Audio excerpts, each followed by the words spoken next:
Hi, and welcome back to the video. And today we will once again be talking about Canadian politics. As I said in my previous video, that I'm going to be making so much more videos as this election comes closer and closer. Now, we are only 11 days away from the election. 11 days. Truly incredible. It feels like a lifetime, but it is not. We are now this map was updated April 16th, but we are still 11 days away from the election, and there is still a lot more that could happen in this campaign. Now, as we have gotten further and further this campaign, I think it has been clear the Liberals probably either on track for another minority or majority. I don't think that Conservatives winning is in the cards anymore. I mean, before, um, they were on track, like a couple months ago they were on track to maybe just a minority government after it was clear that they were no longer in a position to win a majority government. And now it has gotten so bad where the Liberals are leading by 4 to 5%, where the Conservatives have completely blown this election. It is over for them. It is over for them. However, I am not going to be talking about the Liberals or the Conservatives. My main thing I want to focus on is something people don't usually focus on, is that yes, there's a lot of debate on if the Liberals are going to win or if the Conservatives are going to win. But I think that it is very worth noting that the NDP, the New Democratic Party, is on track to be completely annihilated and lose their party status. What does that mean if you're an American? Well, just imagine you're President Hoover and you just lost to FDR in 1932. That's what it's going to be like for the NDP. Um, it is going to be atrocious. It is going to be very bad, and most likely Jagmeet Singh will have to resign. Also because he is also projected to lose his seat, and it is going to be very bad for the NDP. No matter who wins, Liberals or Conservatives, I think it's going to be the Liberals. But the NDP is currently on track to be completely annihilated, to lose hard. Either lose a bunch of their seats to the Conservatives or to the Liberals, or both. It could split. They have about, if you back to the last election, they won 25 seats. They gained one seat. They got 3 million votes. They had 25 seats. They won 25 seats. They are currently on track to lose almost all of their seats. Now, if we go down here, I think it is. No, it's the here. And we obviously they lead the 8%. This is based on the popular vote. But if we go down here, projected, the NDP is projected to have 5 seats. The Liberals 196, the Conservatives 121, and obviously you need one to be 2 for majority. If we do for likely, the NDP, worst that they can do is win 3 seats. That would be an annihilation. Best they can do is win 13 seats, which is also pretty bad when you won 25 seats in the last election. The best they could do would still not. They would have less seats than the bloc. Truly embarrassing. The Conservatives 109 is their worst, and their best is 139. The worst the Liberals could do is 172. The best they could do is 210. I don't think that the Liberals are going to be getting 200 seats. I just want to say it now. And I don't think the Conservatives are going to get around 100 seats or less. I think that 100, and I think that the Conservatives are probably going to be gaining 5 to 10 more seats, or 15. But I don't think that the Conservatives are going to lose like this massive landslide. I don't think that's going to happen. I think that this election is going to be very close, and I think that the NDP is a huge target for both the Conservatives and the Liberals.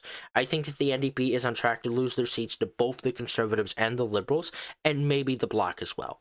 But I think mostly the Liberals and the Conservatives. I think we will see the Conservatives gain a lot of seats, not from the Liberals, but from the NDP, and I think we'll see the same for the Liberals, which will help the Liberals get their majority government, but it will also help the Conservatives widen their opposition and remain in the opposition as well. But yeah, I think that the Conservatives are going to lose the election, and I think both the Liberal Party and the Conservative Party will completely destroy the NDP, and the NDP will be forced to kick out Jagmeet Singh. Now, if that doesn't happen, I'll be very surprised, especially when we look at the likelies, and it's showing us the NDP is getting around to do 13 seats. Their best compared to their worst. Their worst they could get 0 seats. That is on par with the Greens and the PPC, the People's Party. That's very bad. Very bad. The best they could do is 17 seats, which, I'll note from earlier, that is worse than, what they got last time around, which was 25 seats. They only won 1 seat last time. So, it was pretty bad. But yeah, the NDP, I believe, what the numbers are showing, they are clearly on track for an annihilation. They are going to get destroyed. And I do believe it's probably because of Jagmeet Singh. I believe that Jagmeet Singh is now in the position of what Justin Trudeau would have been if he stayed on as leader, if he didn't resign as prime minister and liberal leader. And yeah, I really do see we're seeing like what would happen to Justin Trudeau if Justin Trudeau led like the third biggest party in Canada. So yeah, Jagmeet Singh was as unpopular as Trudeau, maybe even more unpopular now. Both Jagmeet Singh and Pierre Poilievre are very, well, not very, but they are both unpopular. Pierre Poilievre is kind of in the middle where he's like -2 approval, and then Jagmeet Singh is like -25. It is very bad for Jagmeet. Mark Carney has like a +5 to +15. I forgot how much it is, but he's very popular as right now. He has a honeymoon period, and I think the honeymoon period will, even continue after this election. Obviously, eventually it's going to fade, but as of right now, Canadians are loving Mark Carney as of right now.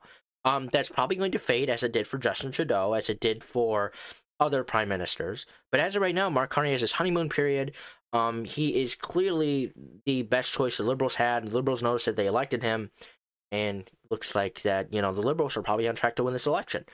However, the NDP, I think the most interesting part about this election is the NDP currently on track to lose bigly. They are on track to lose party status. And I think it's going to be very interesting to see what happens to the NDP after the election. Is there this revolt in the party? Is there this huge frustration on what's happened?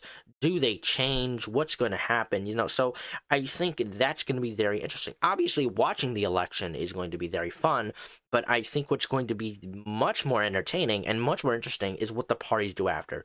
Obviously, the most frustration I think there's going to be within the party is going to come from the Conservatives and the NDP. I think that the Liberals will probably be satisfied, especially if they win a majority government. And I think Mark Carney will probably go on to be leader of the Liberal Party for a very long time. I don't think it's going to be as long as Trudeau, but maybe 5 to 6 years, I assume. I don't know. We can't predict the future here. But the NDP and the Conservatives clearly on track for a bad night, especially the NDP, and these chances of each party winning clearly shows it. When you have 81% of the Liberals winning a majority government, 13% of the Liberals winning a minority government, 5% of the Conservatives winning a majority government, and 1% of the Conservatives winning, 5% of the Conservatives winning a minority government, and then 1% of the Conservatives winning a majority government. So the best Conservatives do, if you add these numbers up, the Conservatives winning either a minority or majority government puts at 6%. And then you have, right, the Liberals either winning a majority or minority government. That's 94% if you put those two numbers together. So yeah, I think it is clear that the Liberals, and you can see this by province, the Liberals are on track to win. British Columbia, that's good for them. Alberta is always conservative. Ontario, definitely not where you want to be if you're the Conservatives or the NDP, but especially the Conservatives. So yeah, Ontario and British Columbia, definitely the ones to watch. Ontario, because they have the most seats here.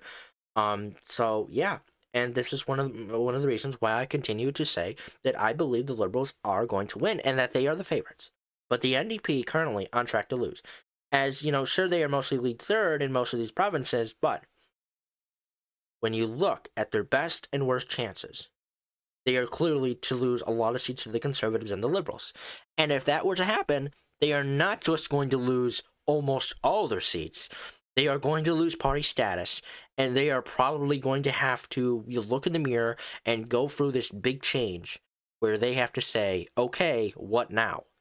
Because clearly the voters who lean left, or the ones that were previously voting for the NDP when we saw them pass the Liberals late last year, a lot of those voters clearly left them and went back to the Liberals because, right, the Liberals had this leadership change from Justin Trudeau to Mark Carney.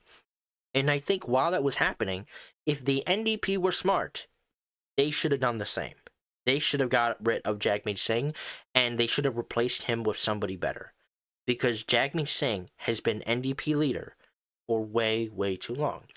And now he is incredibly unpopular after all the shifting and turning he did with like the no confidence voting on the Trudeau government, and he is very unpopular in Canada. And I predict he'll probably lose his riding. His party will probably force him out, and they're going to have to do a leadership vote.